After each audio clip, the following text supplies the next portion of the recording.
Netanyahu के greater Israel में West Bank, Gaza और गोलान हाइट्स है। जॉर्डन, साउथ लेबनान, इराक और सीरिया का बड़ा हिस्सा और मिस्र का सिनाई भी इसका पार्ट है। इससे इजराइल अपनी सुरक्षा जरूरत भी बताता है और धार्मिक संबंध भी जोड़ता है। सवाल ये भी उठाए जाते हैं कि क्या इसलिए नेतन्याहू ने ब्लू वाटर डॉक्ट्रिन से ब्राउन वाटर डॉक्ट्रिन की तरफ शिफ्टिंग की है। देखिए, मिडिल ईस्ट की रीशेपिंग हुई तो वर्ल्ड ऑर्डर बदल जाएगा और इस बदले सिनेरियो में भारत की भूमिका बेहद अहम रहेगी, क्योंकि भारत खाड़ी देशों से व्यापार करता रहा है। भारत के साथ उनके अच्छे संबंध रहे और शांति से समाधान निकालने की जो बात प्रधानमंत्री मोदी ने कही है, वही लाइन कई देशों के राष्ट्राध्यक्ष दोहरा रहे हैं। हम गल्फ के सभी देशों के साथ लगातार संपर्क में हैं। हम ईरान, इजराइल और अमेरिका के साथ भी संपर्क में हैं। हमारा लक्ष्य डायलॉग और डिप्लोमेसी के माध्यम से क्षेत्र में शांति की बहाली का है। भारत ने इस समस्या के समाधान के लिए संवाद का ही रास्ता सुझाया है। इस युद्ध में किसी के भी जीवन पर संकट मानवता के हित में नहीं है।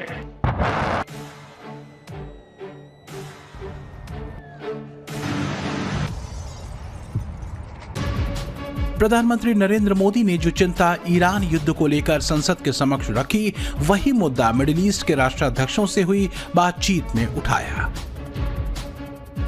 फिर चाहे सऊदी अरब हो या यूएई, बहरीन हो या ओमान, कतर हो या कुवैत, खाड़ी के तनाव को कम करवाने के मकसद से मोदी ने पश्चिम एशिया के नेताओं से लगभग 2-2 बार टेलीफोनिक कम्युनिकेशन किया।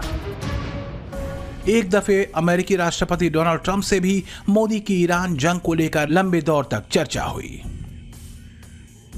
मोदी की इसी महती भूमिका को देखते हुए ईरान के राष्ट्रपति ने मदद मांगी। पेजेकिशियन ने मोदी से अमेरिका और इजराइल के हमले रुकवाने को कहा। मोदी के शब्दों के असर का अंदाजा इससे भी लगा सकते हैं कि कई खाड़ी देशों ने हिंदुस्तानी नागरिकों को सुरक्षित वतन लौटाने के कदम उठाए। सभी राजनीतिक दलों से भी आग्रहपूर्वक कहना चाहता हूं, विनती पूर्वक कहना चाहता हूं, इस प्रकार के संकट में ऐसी बातें करने से बचें जो देश के लिए नुकसानदायक है, जो भारतीयों के हक में है, जो भारत के हित में है। वही भारत सरकार की नीति और रणनीति है। इस वॉर को प्रधानमंत्री ने न सिर्फ मानवीयता के लिए खतरा बताया, बल्कि दुनिया को बड़े एनर्जी क्राइसिस से आगाह भी किया। एक ऐसा संकट जिससे पूरी तरह उबरने में कई साल लग जाएंगे, बशर्ते इसे यथास्थिति पर रोक दिया जाए। वरना ये बात ट्रंप भी समझ चुके हैं कि ईरान में गिरते बम, गोले और फिर आईआरजीसी का पलटवार माइलेज से ज्यादा डेंट करने वाला है।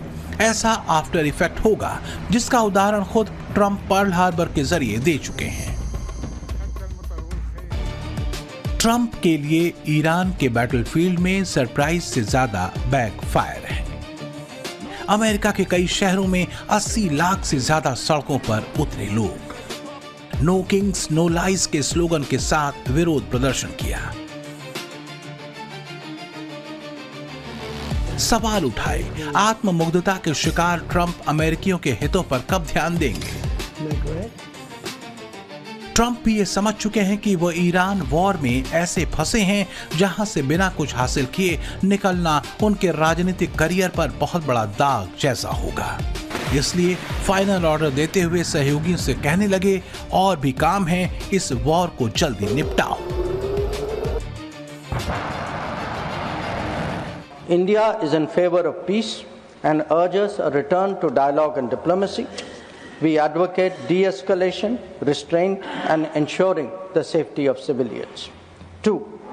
The well-being and security of the Indian community in the region is our priority. We will continue to work with the governments of the region towards that end. विदेश मंत्री S Jaishankar अगर खाड़ी में शांति की बात करते हैं तो पाकिस्तान को टारगेट भी करते हैं। समूचा पाकिस्तान इसलिए भन्नाया हुआ है। उन्हें दलाल नेशन कैसे बोल दिया।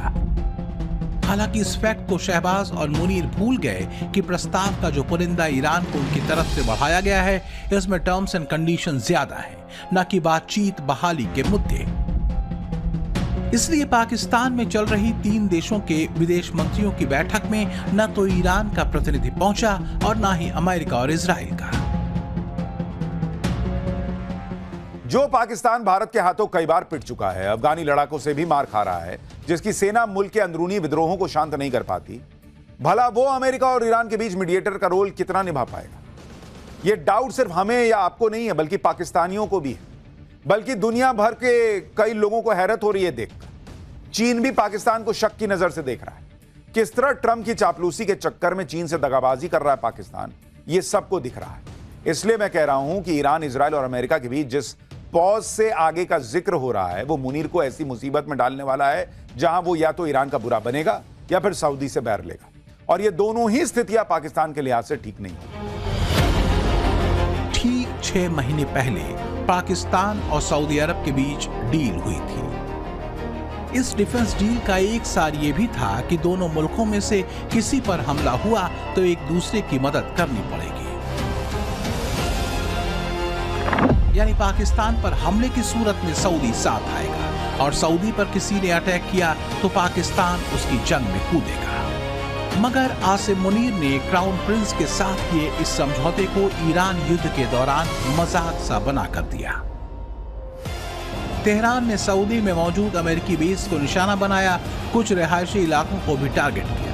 मिडिल ईस्ट के सबसे सेफ कंट्रीज में शुमार सऊदी की इस धुआं होती तस्वीर को मुनीर और शहबाज सिर्फ दूर से देखते रहे। पाकिस्तान को मालूम था कि उनके लिए ये हाथ जलाने से ज्यादा कुछ भी नहीं।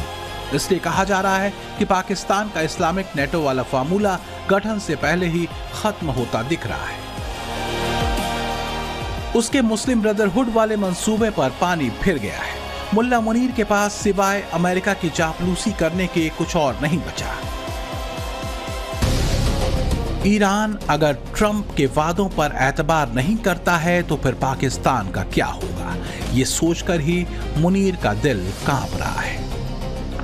अमेरिका का हितैषी बनने के चक्कर में पाकिस्तान चीन का भरोसा खो बैठा है। सऊदी अरब से कभी कभार मिलने वाली फंडिंग भी पूरी तरह रुक जाएगी। IMF भी पाकिस्तान पर नजरें इनायत करना बंद कर सकता है और ईरान से उसका बॉर्डर विवाद फिर से नई शक्ल ले सकता है। ईरान से लगने वाले पाकिस्तानी इलाकों में बलूचिस्तान लिबरेशन आर्मी का दबदबा मुनीर के लिए ऐसा सवाल छोड़ जाएगा जिसका जवाब पाकिस्तान के कई टुकड़ों के तौर पर हो सकता है।